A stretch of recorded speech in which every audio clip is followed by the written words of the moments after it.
The CX-5 and the Outback are rolling into 2026 like two cousins who swear they're nothing alike, but somehow end up fighting for the same driveway. Mazda's chasing that premium vibe again, Subaru's doubling down on rugged practicality, and buyers are trying to figure out which one won't have them saying, "Damn, should have picked the other." Hey guys, it's Scott from CarlandTV, and we're diving straight into this matchup because both of these SUVs leveled up in ways people weren't ready for. One of these two is the smarter buy, and skipping it might sting later. But first, do me a quick favor. Tap that subscribe button and ring the bell so you don't miss what's coming next. It ain't required, but those clicks keep this thing rolling and make it easier for me to keep dropping solid car content straight to your screen. Now let's get back into it.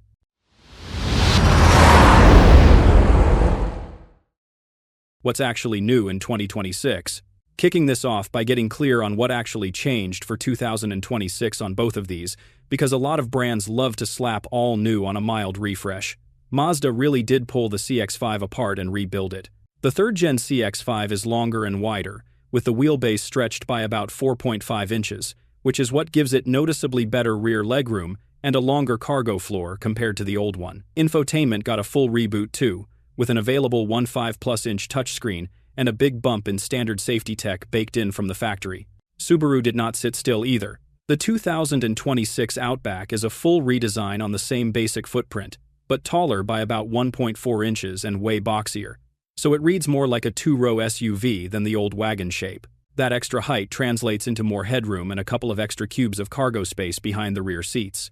Inside, Subaru dropped in a new 12.1-inch center screen, gave you a 12.3-inch digital cluster, and brought back real physical HVAC buttons, which a lot of owners were begging for. EyeSight got upgraded hardware and tuning, and pricing jumped hard, with the old base trim gone and the premium now starting mid-30 seconds in dollars. So, in plain terms, both of these are legit next versions, not lazy facelifts. The CX-5 leans into space, tech, and that mini luxury vibe, while the Outback leans into taller, boxier, more practical SUV energy with upgraded safety and a steeper price of entry.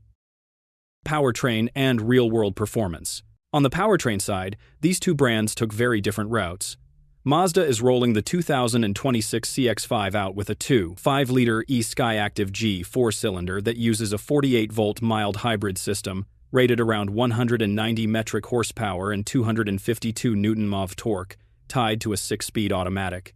That setup is basically an evolution of the current CX-5's 2.5, which in the 2025 US car makes 187 horsepower in non-turbo form and up to 256 horsepower with the turbo and premium gas, all with standard all-wheel drive and the same 6-speed. So, power delivery is familiar, just a little smoother and more efficient with the mild hybrid assist helping with low RPM fill and stop-and-go transitions. Subaru kept it simple on the 2026 Outback. You still get a naturally aspirated 2.5-liter flat-4 at about 180 horsepower as the base engine, or a 2.4-liter turbo flat-4 at 260 horsepower if you go XT or Wilderness. Both are bolted to a CVT with an 8-step simulated manual mode and standard symmetrical all-wheel drive, and ground clearance stays at about 8.7 inches, so it still clears ruts and snowbanks better than most crossovers in this size. Reviews of the new gen are pretty consistent. The 2.5 gets the job done, but feels strained when you push it in a heavier, taller body. The 2.4 turbo finally wakes the Outback up, but you can feel the CVT flaring and the boost coming on in a less clean way than a traditional geared automatic. Out on real roads, the CX-5 is still the sharper tool. Steering is heavier and more precise, body roll is better controlled, and the 6-speed automatic gives more natural shifts, so it feels closer to a hot hatch than a soft crossover, no cap. The Outback counters with way better comfort on broken pavement, plus that extra clearance and X-mode logic that can actually bail you out on muddy campsites or snowy driveways. Fuel economy tilts slightly Subaru's way on the base engines, with recent Outback numbers around 26 miles per gallon in the city and 32 miles per gallon on the highway, while the CX-5 non-turbo sits closer to 26 and 30 miles per gallon, respectively. The turbo Outback and turbo CX-5 both step fuel use up into the low 20 seconds combined, so if you want power, you pay at the pump on either side. Interior tech, comfort, and daily usability. When you sit in these two, they give off totally different energy. The CX-5 keeps chasing that baby luxury vibe, So Mazda went cleaner and more minimal for this next version. Big center screen, slimmer climate panel, fewer random buttons, and materials that feel closer to an entry-level Audi than a mainstream Japanese SUV. That lines up with what Mazda has already been doing in the CX-70 and CX-90, with soft touch across the dash, nicer stitching patterns, and legit switchgear instead of cheap plastic. Seating position is a little lower and more car-like, which I actually like for daily driving because it feels natural getting in and out, especially in parking garages or tight suburban driveways. The Outback sticks to the "I live in my car" lifestyle. Subaru is locked in on practicality, so you get big windows, thin pillars, and a higher, more upright driving position that makes it easier to see over traffic and spot pedestrians or cyclists. The center screen on the newer Outbacks is already an 11.6-inch vertical unit with hard keys around it, and early info on the next redesign points to a larger, sharper version of that with updated Starlink software and a fully digital gauge cluster. Subaru has also been slowly dialing back glossy piano black trim after owner complaints about scratches and smudges, which is a small thing on paper but huge in real-world ownership. On daily usability, the Outback still wins the "I haul stuff" contest. The cargo floor is longer, the roofline is squared off, and the load-in height is easier when you are throwing in strollers, dog crates, or camping gear. The CX-5 gives you enough room for a small family, but it leans more toward comfort and style than max cargo. So, if your life looks like Costco runs and road trips, the Subaru is useful. If it is mostly commuting, kids, and city errands, the Mazda is pleasant. Safety, all-wheel drive capability, and rugged performance. Safety and rough road stuff are where these two really separate their personalities. Subaru has built the Outback's whole reputation on this. Recent Outbacks keep pulling in IIHS top safety pick plus ratings when equipped with the right headlights, thanks to the Subaru Global Platform, strong, small overlap crash performance, and the EyeSight system that runs stereo cameras watching the road ahead. Subaru pairs that with standard symmetrical all-wheel drive, about 8.7 inches of ground clearance, and X mode that tweaks the throttle, transmission, and traction control so it can crawl through snow, mud, or light off-road without you babysitting it the whole time.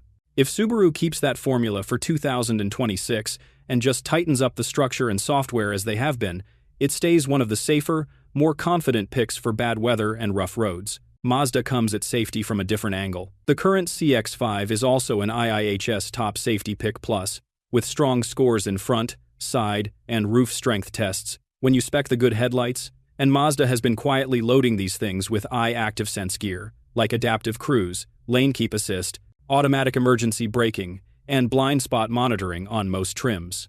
Their Active all-wheel drive is more about predicting slip than reacting to it, using wheel speed, steering, outside temperature, and other inputs to move torque before you actually spin. It is not meant to be an off-road toy, but for wet highways, gravel backroads, and winter commuting, it feels planted and pretty confidence-inspiring. So if your life is snow states, unpaved driveways, and trailhead parking lots, the Outback's ground clearance and X mode are the safer bet. If you mostly live on pavement and just want strong crash scores and clean stability in bad weather, the CX-5 covers that without feeling like a lifted wagon. Long-term reliability and ownership costs. When you start talking long-term, this is where a lot of people either save a ton of money or get cooked slowly on repairs. Mazda's in a good spot here. Consumer Reports has had the CX-5 near the top of the compact SUV reliability charts for years, with above-average scores on engine, transmission, in-car electronics, and overall dependability. Same story from outfits like CarEdge that track real-world repair cost data, where Mazdas usually sit below the segment average on lifetime maintenance. That is why you see so many CX-5 seconds getting recommended as safe bets to keep past 150,000 miles as long as you do basic maintenance and do not ignore fluids. Subaru sits a little more in the middle.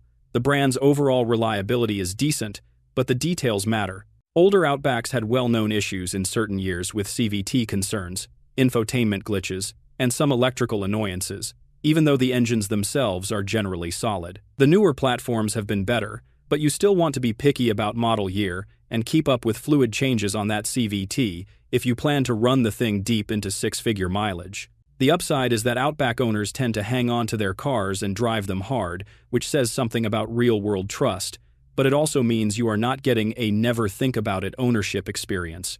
On resale, both of these are strong, and that is a good problem to have. Subaru has crazy brand loyalty, and Outbacks hold value really well because people shopping for used cars know exactly what they are getting. Mazda is playing the slow game. As the brand keeps pushing more premium interiors and cleaner design, used CX-5 seconds are getting treated less like cheap beaters and more like budget luxury. So, resale is climbing. If you want the safer bet on long-term reliability with fewer known problem spots, the CX-5 gets the edge. If you care more about outdoor lifestyle and resale strength tied to that image, the Outback still hits hard. So, which one you'll regret skipping?